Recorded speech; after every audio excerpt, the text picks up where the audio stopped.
পাকিস্তানের একজন ডক্টর সাইদ, তিনি নতুন করে ক্যান্সারের উপরে গবেষণা করেছেন এবং এটা পত্রিকায়ও লেখা হয়েছে। তিনি ক্যান্সারের নতুন একটি বিষয়ের উপরে গবেষণা করেছেন এবং এই গবেষণার জন্য তাকে পুরস্কৃত করা হবে। এই জন্য তিনি নিজের দেশ ছেড়ে আরেকটি দেশে যেতে হবে। তিনি সেই দেশে যাওয়ার জন্য বিমানের টিকিট কাটলেন। তিনি তার জীবনে দোয়ার যে ফল, দোয়ার মাধ্যমে যে কি করে অসম্ভব সম্ভব হয় তার বাস্তবতা তিনি নিজ মুখে বলছেন যে আমি বিমানের টিকিট কাটলাম, বিমানে উঠলাম, মনে বড় আনন্দ। দীর্ঘদিনের গবেষণার পরে আজ আমি পুরস্কার পেতে চলছি। বিমানে ওঠার পরে 1 ঘন্টা কোন রকম বিমান চলার পরেই আমাদেরকে পাইলট বলল যে আপনারা বেল শক্ত করে বাঁধেন, কারণ বিমানের যান্ত্রিক ত্রুটির কারণে সামনে আগাতে পারবে না। আশেপাশের যে কোনো একটা এয়ারপোর্টে আমরা সুযোগ পেলেই সেখানে ল্যান্ড করব। তিনি বললেন। কিছুক্ষণ পরেই বিমানটা ল্যান্ড করলো। আমি একেবারেই ভেঙে পড়লাম যে আহা, আমার বোধহয় যাওয়া হবে না।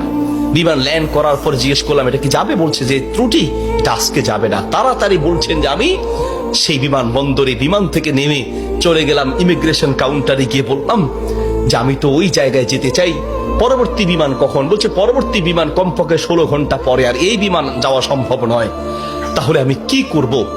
বলছে আপনি একটা কাজ করেন, যতদূর এসেছেন 3 থেকে 4 ঘন্টার মধ্যে আপনি পৌঁছাতে পারবেন যদি দ্রুত একটা প্রাইভেট কার নিতে পারেন। বলছে আমি তাড়াতাড়ি সেখান থেকে বের হয়ে ব্যাগটা হাতে নিয়ে দৌড়াতে দৌড়াতে এয়ারপোর্টের বাহিরে গিয়ে এক প্রাইভেট কার ঠিক করলাম। প্রাইভেট কার ওলাকে বললাম ভাই যত দ্রুত পারেন আগাতে থাকেন, টাকা নিয়ে টেনশন নাই, কারণ পুরস্কার তো বিশাল পুরস্কার, আপনি আগাতে থাকেন। প্রাইভেট কার ড্রাইভার গাড়ি চালাচ্ছে তো চালাচ্ছে। তিনি বলেন মোটামুটি কিছুক্ষণ যাওয়ার পরে হঠাৎ বিশাল তুফান শুরু হলো। প্রচন্ড তুফান দেখে ড্রাইভার বলছে ভাই সামনে যাওয়া সম্ভব নয়। বলছে চেষ্টা করেন। বলছে দেখছেন কি অবস্থা, রাস্তাঘাট সব গাছ মালা ভেঙে রাস্তায় পড়ে আছে। যখন তুফান আরো প্রচন্ড বাড়তে লাগলো আমি অবশেষে নিরাশ হয়ে বললাম যে জীবন বাঁচানো দরকার, পুরস্কার দিয়ে কি হবে, নিজেই যদি মরে যাই থাক, পুরস্কার চিন্তা নাই, সামনে যাওয়ার দরকার নেই। আশেপাশে বাড়ি ঘর দেখলেই কোন একটা বাড়ির সামনে গিয়ে দাঁড়ান, বাড়িতে গিয়ে অন্তত নিজের জীবনটা বাঁচাই। একটা ঘর দেখতে পেলেন, ড্রাইভার সেই ঘরের সামনে গিয়ে দাঁড়ালেন, দরজায় নক করলেন। একজন বুড়ো মহিলা বের হয়ে দরজা খুললেন। বলছে বুড়িমা আমরা মেহমান বিপদে পড়েছি, বাহিরে তুফান চলছে, একটু আশ্রয় চাই, কোনো পুরুষ থাকলে বলেন। বলছে ভিতরে চলে আসেন, কোনো পুরুষ আমার ঘরে নাই, তবে আপনারা বসেন, নিশ্চিন্ত থাকেন, আমি আপনাদের মেহমানদারির ব্যবস্থা করি। বলছে ঘরে পুরুষ নেই তো কোথায় গিয়েছে? বলছে কি বলবো দুঃখের কথা, কিছুদিন আগে আমার ছেলে এবং আমার স্বামী তো আগেই মারা গিয়েছেন, আর কিছুদিন আগে আমার ছেলে এবং ছেলের বৌমা দুইজন একসাথে অ্যাক্সিডেন্ট করে দুনিয়ার থেকে বিদায় হয়েছেন। বাড়িতে শুধু আমি আর আবার নাতিটা আছে। বলছে আপনারা বসেন, একটু মেহমানদারি ব্যবস্থা করি। মেহমানদারি হিসেবে কিছু খাবার দিয়ে ডক্টর সাইদের সামনে দিলেন, আর বুড়িমা তিনি নামাজে দাঁড়ালেন। নামাজ শেষের দিকেই তার নাতি হাউমাউ করে চিৎকার করে কান্না শুরু করলেন। প্রথম থেকে কাঁদছেন অল্প আস্তে আস্তে, পরে প্রচন্ড চিৎকার। ডক্টর সাইদ বলেন বুড়িমা আপনি কি করছেন, একটু নাতিটাকে নিয়ে আসেন, এইভাবে কাঁদছে কেন? পরে নাতিটাকে কোলে করে নিয়ে আসলেন। ডক্টর সাইদ জিজ্ঞেস করলেন যে তার চেহারা পুরো নীল হয়ে আছে, তার কারণটা কি, ওর কি রোগ হয়েছে? বলছে ডাক্তার সাহেব কি বলবো দুঃখের কথা, আল্লাহ আমাকে পরীক্ষা করছেন। আমার স্বামী তো অনেক আগেই দুনিয়া থেকে বিদায় হয়েছে, আমার সম্বল ছিল আমার ছেলে, সেই ছেলেটাকে আল্লাহ নিলেন, ছেলের বৌমাকেও নিয়ে গেলেন।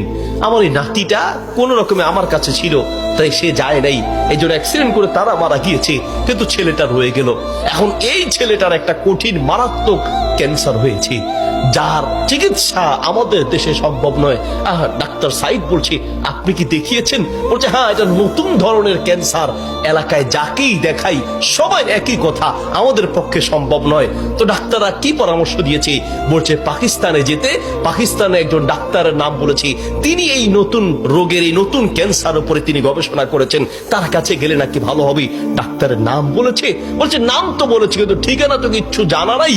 কিন্তু আমার বিশ্বাস, আমি প্রত্যেক নামাজের পরে এবং সেজদায় কি আল্লাহর কাছে দোয়া করি, কারণ আমার বিশ্বাস মানুষের পক্ষে অসম্ভব হতে পারে, আল্লাহর পক্ষে অসম্ভব বলতে কিচ্ছু নাই। আল্লাহু আকবার।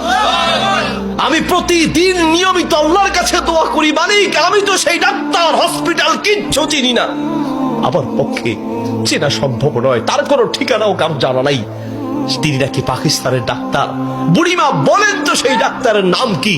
বলছে সেই ডাক্তারের নাম নাকি ডক্টর সাইদ, নতুন করে তিনি নাকি এই ক্যান্সার উপরে গবেষণা করেছেন। বলছে বুড়িমা কসম করে বলেন তো ডাক্তার সাইদের সাথেই আপনাকে দেখা করতে বলেছে? মহিলা বলছে ভাই আপনি মেহমান মানুষ, আমি কেন আপনার কাছে মিথ্যা বলতে যাব? ডাক্তার সাইদ তিনি নাকি নতুন করে ক্যান্সার উপরে গবেষণা করেছেন, আপনার বাড়ি কোথায়? ডাক্তার সাইদ বলল বুড়িমা আমি আপনাকে কসম করতে বলেছি এই জন্য যে আমি বড় অবাক হয়েছি, আল্লাহ যে বান্দার দোয়া কিভাবে কবুল করেন, আল্লাহ যে মানুষের দোয়া কিভাবে কবুল করেন, আমি এখন বুঝতে পেরেছি কেন আমার বিমান নষ্ট হয়েছে, আমি এখন বুঝতে পেরেছি কেন আমি প্রাইভেট কারে উঠেছি, আমি এখন বুঝতে পেরেছি কেন তুফান শুরু হয়েছে, আমি এখন বুঝতে পেরেছি লক্ষ লক্ষ বাড়ি ঘর থাকতে কোথাও না গিয়ে আপনার বাড়িতে কেন এসেছি, আমি এখন বুঝতে পেরেছি আল্লাহ বান্দার দোয়া কিভাবে কবুল করে। বুড়িমা আপনি যেই ডাক্তার সাইদের জন্য দোয়া করছেন সেই ডাক্তার সাইদের কাছে পাকিস্তানে যেতে হবে না, টেনে টেনে তাকে আপনার বাড়িতে নিয়ে এসেছেন, আমি ডাক্তার সাইদ আপনার বাড়িতে উপস্থিত আছে। আল্লাহু আকবার। প্রিয় ভাইয়ের আমার, আসা আন তাকরাহু শাইআন ওয়া হুয়া খায়রুল লাকুম ওয়া আসা আন তুহিব্বু শাইআন ওয়া হুয়া শাররুল লাকুম। আল্লাহ বলে বান্দা শোনো, আমরা অনেক সময় দোয়া করতে গিয়ে আমরা অলসতা পেশ করি, অথবা অচেতন হয়ে যাই, অথবা দোয়া করার ক্ষেত্রে আমাদের ইয়াকিন থাকে না। কারণ হুজুর কত দোয়া করছি, কত বলছি আল্লাহর কাছে, কই না হুজুর আল্লাহ তো শুনে নেই, ঠিক না? অনেকের কথা অনেক হুজুর দোয়া করার জন্য বলেন, কত দোয়া করছে হুজুর, তাহাজ্জুদের সময় দোয়া করছি, শেষ রাতে দোয়া করছি, চোখের পানিতে মুখ ভাসিয়ে দোয়া করছি, কত চাইছি আল্লাহর কাছে, হুজুর আল্লাহ দেয় নাই। শোনেন আল্লাহ বলেন বান্দা মাঝে মাঝে আমি তুমি চাও আমি দেই না, এই যে আমি দেই নাই হতে পারে আমি এই না দেওয়ার মাঝেই তোমার কল্যাণ আছে। আল্লাহু আকবার। আমরা জানি না, হতে পারে ওই যে আল্লাহ দেয় নাই সেটার মধ্যেই আপনার জন্য কল্যাণ দিয়ে দিতে। এই জন্য দোয়া করবেন, পান বা না পান দোয়া করে যাবেন।